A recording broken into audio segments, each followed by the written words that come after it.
Hello, and thank you for joining me today for this presentation. My name is Dr. Maya Thomas Fernandez, and today's presentation is called Be Equipped, Tools for Difficult Conversations. In today's session, we'll go over some tips and tricks and tools to guide you during a difficult conversation.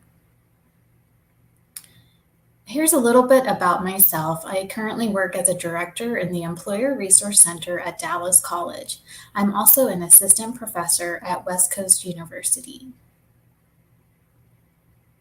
So, what is a difficult conversation?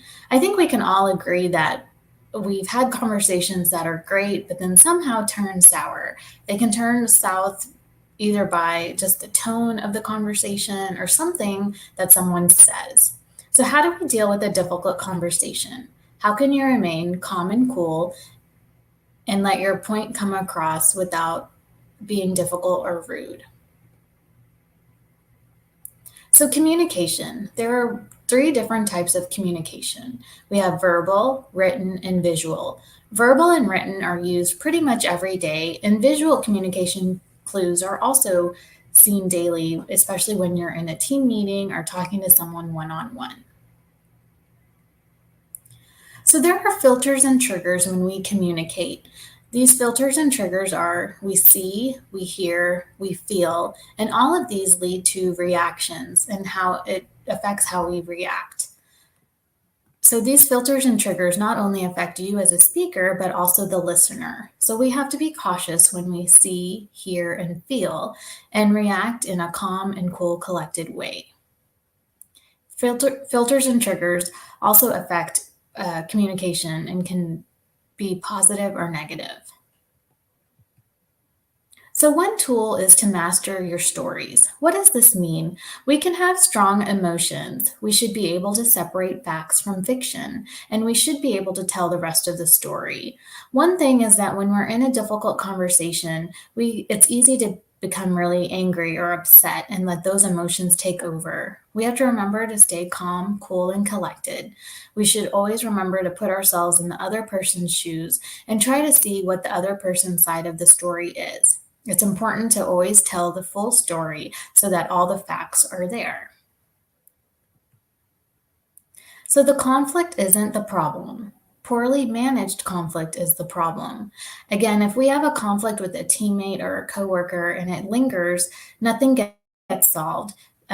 Both parties remain angry at each other or upset and usually can't work well together. So we have to manage the conflict in order to be successful and productive at work. And communication doesn't happen just at work. It happens every day, right? At our homes, work, at the gym, anywhere really, anywhere where we communicate. So some skills for communication: active listening, focus on the facts, and feelings matter. So active listening, some ways that you can show that you're an active listener is by nodding your head, either in agreement or in disagreement. You could raise your hand to ask a question. You want to always focus on the facts, especially in a heated debate or argument. You could always point fingers and said, he said, she said, but we always want to focus on the facts and the truth of what was said. And always remember that feelings matter. We all have feelings, whether we mask them or not. Feelings matter to you and to the person you're talking with. So always remember that. Benefits of conflict. You may be wondering, what are the benefits of conflict? But there are benefits. It helps to raise and address problems. It works on the most appropriate issues, and it motivates people to participate. So benefits of conflict, let's say you're in the middle of an argument with a teammate and your boss steps in. They want to help to raise the issue and bring awareness to the problem. But it also motivates other teammates to be involved so that you can avoid conflicts in the future. So there are benefits of conflict. Don't think that it's all negative and bad. There are negative results of conflict, though, especially in the workplace. It can hamper productivity, it lowers morale, and it causes inappropriate behaviors. If you've been on a team project where there's teammates fighting or not getting along, you probably recognize these three things. This also affects a team. Let's say you're playing a sport and you get into a fight with one of your teammates. All of these things happen there too. And it also happens in the home, especially among siblings. Also, if parents fight, uh, these all are issues that can be raised in the house as well. So we want to avoid these negative results of conflict.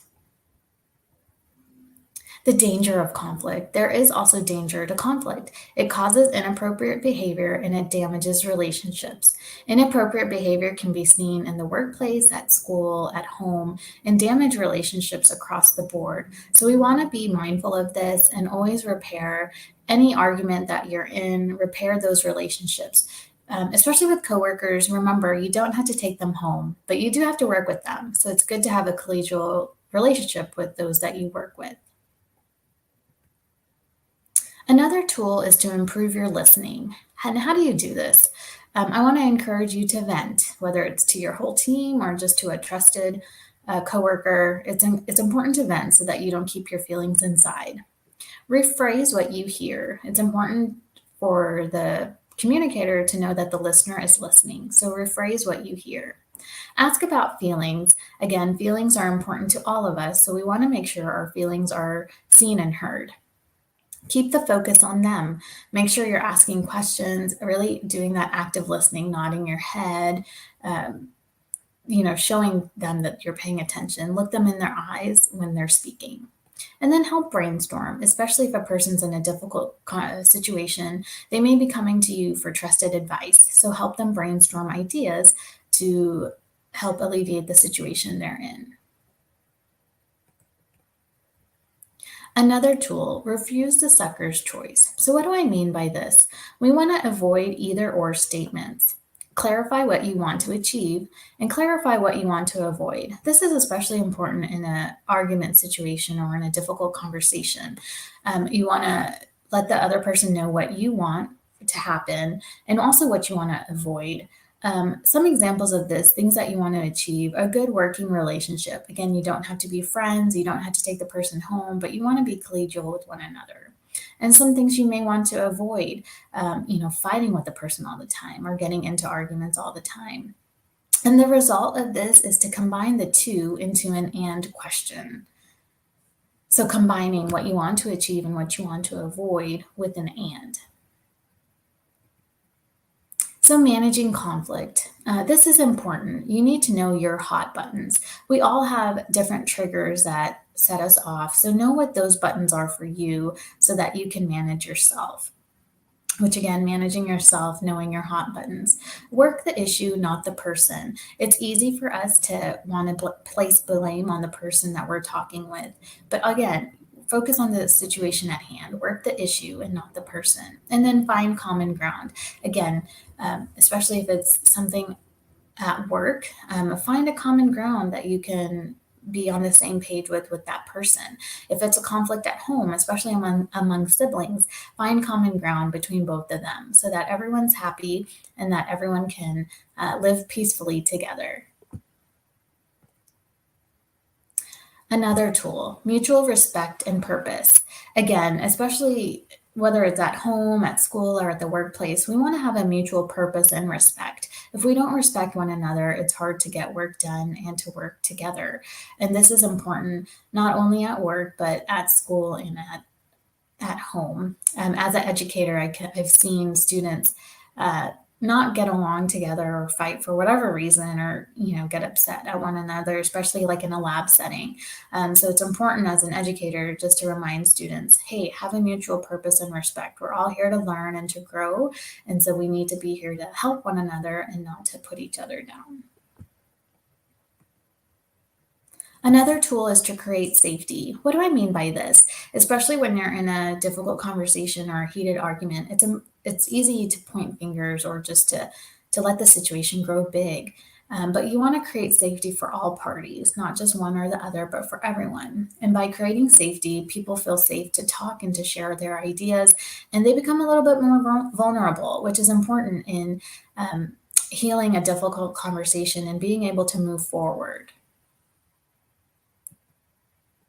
Another tool, a path to action. So you want to look at yourself, but then also look at others. When you look at yourself for the path to action, state the facts, tell the story and not the whole truth. Ask for the other person's path. Speak tentatively and encourage testing. For others, you want to ask questions, mirror what you're hearing, paraphrase what you've heard, and then priming. So these are all paths to action, which will help both parties come together during a difficult conversation and be able to move forward in confidence and in collegiality. So 7 tips for effective communication. Know what you're aiming for. What is the point of this communication? Imagine you're the recipient. I tell my students this all the time and also my own children. Imagine yourself in the other person's shoes. Would you want to be treated that way? And this is one of the golden rules, so always remember that. Use the right tools at the right time. Today, you've learned some new tips and tools to help you with a difficult conversation. So remember that, not only in difficult conversations, but just in daily life and how you can help someone that may be in that situation. Show empathy. As a healthcare manager previous, empathy is something that you can't teach someone, right? I've had to coach employees on being able to show empathy to our patients. It's important to show empathy to those that we communicate with. Also, walk the walk. Treat others as you want to be treated. You want to communicate the way you want to be communicated to. And listen. Today, you've learned some tools to be an active listener, and this is important always. And communicate constantly. It's important that we communicate effectively so that others understand our viewpoints and that we can understand when others are communicating to us. So tips for written communication. I include this because we're in such a virtual world right now with everything going on. It's important that we remember that written communication matters too. Subject lines matter. This is important for email. There may be a trail or a thread of email that's constantly going on, but the subject line has far changed. So make it a point to change that subject line so that all the readers know exactly what this email is about. Channels of communication. In this virtual world, there are so many channels of communication. You may use Team, Zoom, WebEx. There's so many different channels. Making sure you understand how to use those tools appropriately and properly. It's not a bad idea to check the help section out or to ask for help or get training. A lot of organizations will offer professional development credit hours if you take training to learn how to use the tools properly. So take the time to do that so that you have all the tools available and you're equipped properly. This is one of my favorites and also a pet peeve. Use spell check. Grammarly.com is a great free tool. You can add it to your browser and to your Word or Microsoft products. Using spell check and just a grammar check will help to make sure that your writing is clear and concise. How many times have we all received an email with so many spelling errors and the grammar was just off? It makes you not even want to respond because, why? If the sender didn't take the time to proofread and use spell check. Which comes to my last point, proofread before hitting send. It's so easy to be quick in our responses and type really fast and just hit send, but always read before hitting that send button because it's amazing the errors and mistakes you can catch before you hit send.